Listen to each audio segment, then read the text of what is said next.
Inter Miami kembali ke jalur kemenangan namun tetap dibuat was-was karena kondisi kebugaran Lionel Messi. Sang kapten memang kembali bermain setelah absen di 2 laga sebelumnya. Namun Messi ditarik keluar hanya setelah bermain 37 menit. Ada apa dengan Messi dan akankah dia bugar sebelum Miami bermain di final US Open Cup menghadapi Houston Dynamo kick-off 7 hari lagi?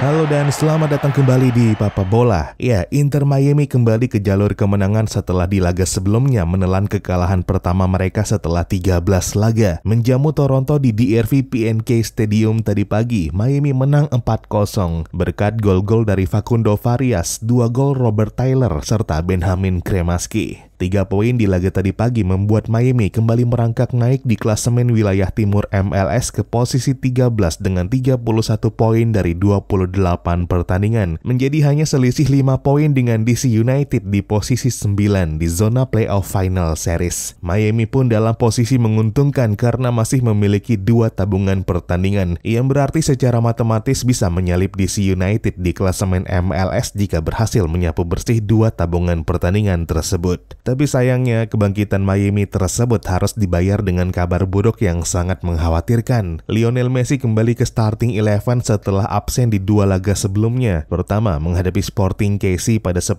September lalu karena membela Argentina di kualifikasi Piala Dunia 2026. Dan terakhir di laga melawan Atlanta United pada 17 September lalu karena melakukan recovery. Messi juga absen di laga terakhir Argentina ketika mereka bertandang ke Bolivia pada 13 September lalu. Namun kabar yang berembus menyebut jika Messi sengaja diistirahatkan karena kelelahan, alias nggak ada persoalan cedera serius yang menghantam kapten Argentina tersebut. Meskipun Messi sebelumnya non-stop bermain di 12 laga berturut-turut dalam kurang 2 bulan. Tapi kini kekhawatiran besar merundung para penggemar menyusul ditarik keluarnya Messi hanya setelah 37 menit di laga comeback-nya. Sangat terlihat dari raut wajahnya, Messi nggak nyaman dengan kondisinya dan tampak begitu frustrasi ketika kembali ke bench pemain.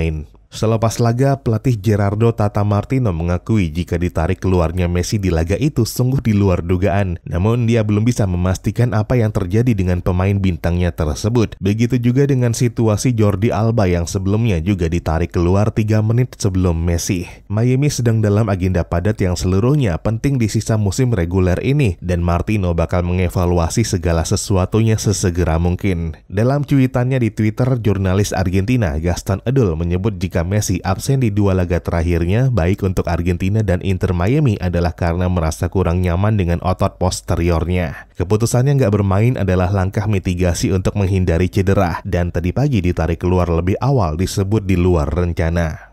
Setelah Toronto, Inter Miami bakal kembali bertanding pada Senin pagi pekan depan 25 September 2023. Persisnya menghadapi Orlando City di Exploria Stadium, kandang Orlando City. Inilah pertemuan ketiga antara kedua klub tersebut pada 2023 ini, setelah sebelumnya bertemu di 2 kesempatan. Pertama, di DRV PNK Stadium, kandang Inter Miami dalam ajang MLS di mana Miami kalah 3-1 ketika itu. Namun sukses dibalas dengan skor yang sama pada rematch awal Agustus lalu, namun dalam pegelarannya di ajang Piala Liga, di mana kala itu Miami juga telah diperkuat Lionel Messi. Kini kedua tim bakal kembali jumpa, namun kembali dalam ajang MLS. Tapi kabar buruk buat fans Miami, karena klub kesayangannya mungkin lagi-lagi nggak akan tampil dengan kekuatan penuhnya di laga tersebut. Mengingat hanya dalam 3 hari setelah pertandingan itu, mereka bakal kembali bertanding, namun dalam ajang yang lebih menentukan, yakni final US Open Cup, di mana Miami bakal menjamu tim papan atas dari wilayah Barat Houston Dynamo di DRV PNK Stadium. Miami melaju ke final US Open Cup setelah mengalahkan 5 lawannya dari putaran awal hingga semifinal kemarin. Dari itu Nashville SC di 16 besar hingga FC Cincinnati di semifinal, klub yang kini menempati puncak klasemen sementara wilayah timur MLS. Miami sudah memastikan tiket ke semifinal sebelum Messi bergabung pada Juli lalu. Namun hadirnya Messi berperan penting menyegelkan tiket mereka ke partai final. Lewat 2 assist briliannya di semifinal lalu serta sepakan penalti sempurnanya mengawali adu tos-tosan Miami di babak adu penalti hingga akhirnya menang dengan skor 4-5. Kini, magis Messi bakal kembali dinanti untuk sekali lagi membawa Miami memenangkan partai puncak dan mengklaim trofi kedua dalam sejarahnya. Tapi ini juga jadi perjudian besar buat tim besutan Gerardo Tata Martino tersebut. Karena untuk tampil dengan kekuatan terbaik melawan Dynamo, mereka mungkin bakal mengorbankan satu lagi laga mereka di MLS, tepat 3 hari sebelum kick-off mereka di final US Open Cup. Miami mungkin bakal mengistirahatkan pemain intinya agar tetap bugar untuk partai final melawan Dynamo nanti, dan itu berarti membuat laga sebelumnya di MLS melawan Orlando berpotensi hanya diperkuat para pelapis yang tentu berisiko besar membuat mereka kehilangan poin. Miami nggak bermain dengan kekuatan penuh melawan Atlanta United di laga sebelumnya karena sejumlah pemain baru kembali dari tugas internasional termasuk Messi, dan hasilnya mereka terbantai 5-2. Dan dalam situasi Miami saat ini di mana mereka harusnya sebisa mungkin gak kehilangan poin jika ingin ke zona playoff pada akhir musim reguler, maka 2 laga ke depan bakal jadi perjudian besar buat mereka.